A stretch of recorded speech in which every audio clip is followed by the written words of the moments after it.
नमस्कार दोस्तों, आप देख रहे हैं खबर किसान की यूट्यूब चैनल और मैं हूं आपका दोस्त अंकित शर्मा। दोस्तों, आज हम खड़े हैं रेवनार फार्म्स में, जो कि स्थित है फरीदाबाद के ही एक गांव पावटा में, जिसका संचालन कर रही हैं मिलन शर्मा जी।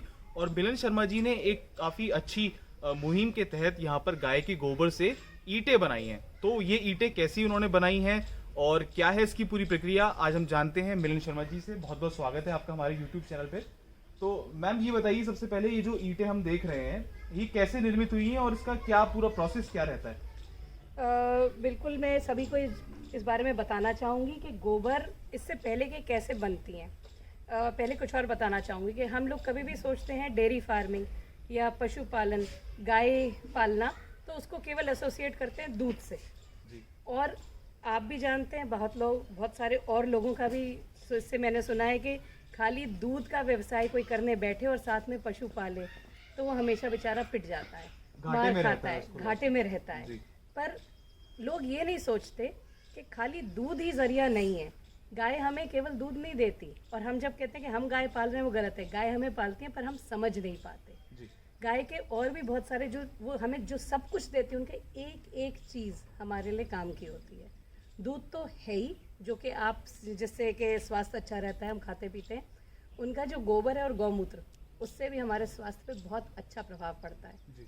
आपने शायद नहीं देखा होगा, बहुत छोटे बच्चे हो, पर पुराने घर जो अपने होते थे दादी नानी के, शायद आपकी परदादी परनानी के टाइम पे मिट्टी और गोबर के ही होते थे। आगे गोबर की लिपाई किया करते थे। ये तो हमने देखा है, बचपन में जाते थे, छोटे छोटे थे तो गाय के गोबर से पूरे घर को लेपा जाता था। पर आजकल के जो बच्चे हैं शहर में, उनको इस बारे में कोई ज्ञान नहीं होगा। उन्हें तो मार्बल टाइल्स पे पैर रखा है। बिल्कुल। जो लिपाई होती थी उसके बहुत कारण होते थे, वो भी अभी सभी लोग उसके बारे में अच्छी तरह से शायद जानते ही हैं कि गौमूत्र में एंटीबैक्टीरियल प्रॉपर्टीज़ होती हैं। गोबर की भी जो लिपाई इसीलिए रसोई में खासकर किया जाती थी कि कुछ भी खाना वहाँ बनाया जाता है तो उसमें किसी भी तरह के कीटाणु प्रवेश ना कर पाएँ। और जब बाहर आंगन में लिपाई होती थी, अभी बच्चे, जो छोटा बच्चा घर पे खेल रहा है, मार्बल के फ्लोर पे गिर जाए, टांग टूटती है, हड्डी टूटती है। हम बड़े बूढ़े भी कोई गिर जाए तो यही होता है। पर जो पहला ये फ्लोर होता था जिस पे हम गोबर की लिपाई करके रखा करते थे, उस पे आप बच्चा कैसा भी खेलता रहे, एक तो उसे कीटाणु नहीं लगते थे, कोई भी किसी तरह की बीमारी नहीं होती थी और कोई चोट नहीं आती थी। और जो दीवारें बना करती थी उन घरों में, दादी नानी के घरों में हम जाते थे, तापमान तब भी ऊंचा होता था, बहुत गर्मी हुआ करती थी, सर्दी भी हुआ करती थी, पर उसी घर में हम अंदर पहुंचते ही, गर्मी में पहुंचते तो एकदम ठंडक महसूस होती थी।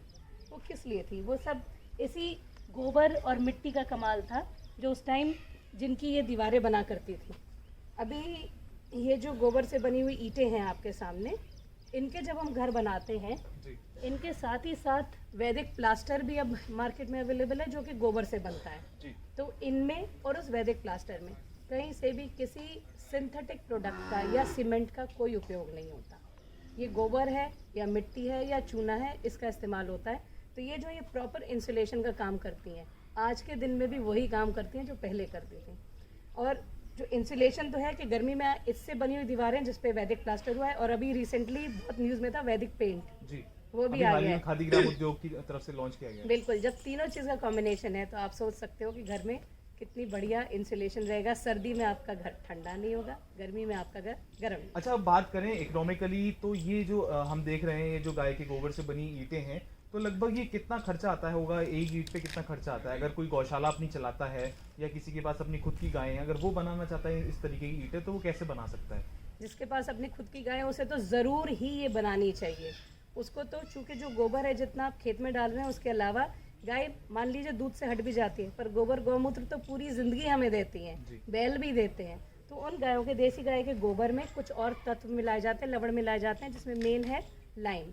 जो इसकी तकनीकी जानकारी है वो मैं यहाँ पे अभी नहीं बता सकती हूँ। उसका पेटेंट है, डॉक्टर शिवदर्शन मलिक हैं, रोहतक के हैं, PhD केमिस्ट्री हैं, और उन्हीं के अंडर में अभी IIT दिल्ली में भी एक लैब इन ईंटों से बनने वाली है। तो उनसे सीख कर आई हूँ और ये बता सकती हूँ कि इसमें हम लाइम का जो एडिशन करने के बाद इनकी एक और भी खासियत हो जाती है कि जो आगे हमें बेनिफिट्स देंगे वो तो है ही, इसको भट्टे में पकाने की ज़रूरत नहीं है। तो जो ईंधन लगा रहे थे, जो पोल्यूशन कर रहे थे, उसकी वजह से वो नहीं है। केवल सन ड्राइंग, जैसे आप यहाँ देख सकते हैं, ये बिछी हुई हैं यहाँ पे ईंटें, सन में सूख जाएंगी सूरज की गर्मी से। अच्छे, अपने यहाँ सूरज की कोई कमी नहीं है, उसमें सूख जाएंगी। और इनको आप सीधे इसी मटेरियल से ही, गोबर से और चूने से ही इसमें लगाने का मसाला भी बनता है। तो कोई कंक्रीट की ज़रूरत नहीं है, सीधे गौक्रीट का मसाला लगा के।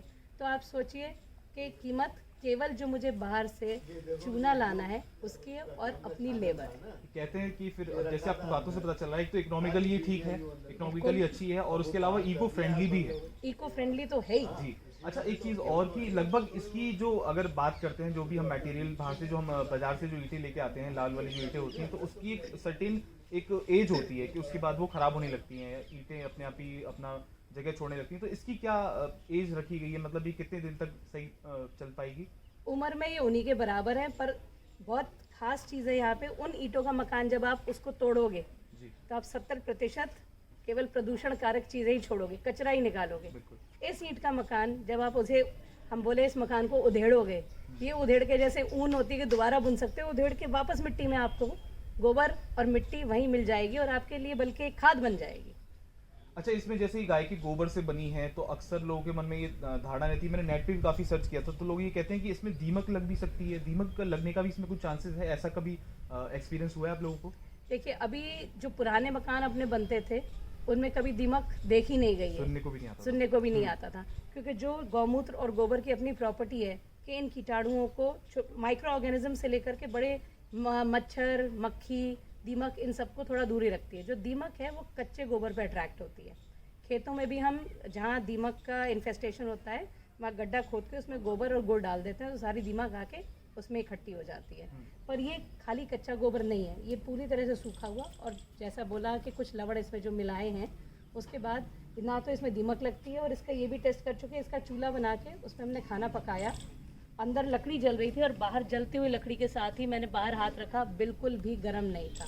इतना अच्छी इंसुलेशन प्रॉपर्टी है इनकी, काफी अच्छी चीज है। अच्छा, इसका प्रोसेस क्या है, कैसे कैसे आप बनाते हैं, हल्का सा हमको एक आइडिया दीजिए, कैसे कैसे क्या बिल्कुल हल्का फुल्का तो आपको आइडिया ज़रूर देंगे। गोबर इकट्ठा करना किसी भी गौशाला वाले के साथ, या घर में 2-4 गाय भी है जिनके पास कोई उसमें मुश्किल काम नहीं है, हमने गोबर इकट्ठा किया। गोबर में एक सर्टेन मात्रा का, एक सर्टेन ग्रेड का लाइम मिला करके हम उसको कुछ समय के लिए रखना होता है, और एक छोटी सी मशीन लगानी पड़ेगी, क्योंकि हाथ से अगर आपको 2-4 ईंट बनानी है तो आप हाथ से मिला सकते हैं, जैसे घर में आटा गूंद लिया। हमें चाहिए कि अच्छी तरह से मिल जाए, तो तकरीबन मैं बोलूँ कि 25 से 50 किलो गोबर में 30-35 ब्रिक्स बनती हैं। तो इतने के लिए आप रोज़ वो नहीं कर सकते, तो छोटी सी एक मशीन है हमारे पास जो मैं आपको दिखाना चाहूँगी। मैंने अभी मैनुअल ले रखी है, क्योंकि हम थोड़ा हल्का फुल्का ही रोज़ थोड़ा थोड़ा कर लेते हैं, पर जब हम व्यवसाय के रूप में इसमें आए तो इसी में आगे एक वो है कि मोटर लग सकती है। अभी तो हम इसके अंदर सामान डाल देते हैं जो, और हाथ से घुमा लेते हैं तो आसानी से मिल जाता है, पर दूसरी तरफ इसमें मोटर का भी प्रयोजन है। जैसी मोटर लग जाएगी तो हम इसमें 100 किलो एक बार में मोटर से चलाएंगे 5 मिनट में, सुविधानुसार। तो काफी अच्छी चीज बताई मिलन शर्मा जी ने कि अगर आपके पास भी आप गौशाला का संचालन करते हैं, आपके पास भी देसी गायें हैं, तो उनके गोबर का सही इस्तेमाल करें, अपने खेतों में उसका इस्तेमाल करें, और अगर आपके पास ज़्यादा गोबर आता है तो आप इस तरीके की ईंटें बनाना, और इसके अलावा और भी कई सारी चीज़ें हैं जो गाय के गोबर से बनती है, जैसे वैदिक प्लास्टर की बात करी गई। तो आशा करते हैं आपको हमारी वीडियो पसंद आएगी और आप भी सस्टेनेबल एग्रीकल्चर की ओर बढ़ेंगे और गाय के गोबर से और गौमूत्र से अपनी खेती को और आगे बढ़ावा देंगे। तो बने रहिए हमारे साथ और देखते रहिए खबर किसान की यूट्यूब चैनल। धन्यवाद।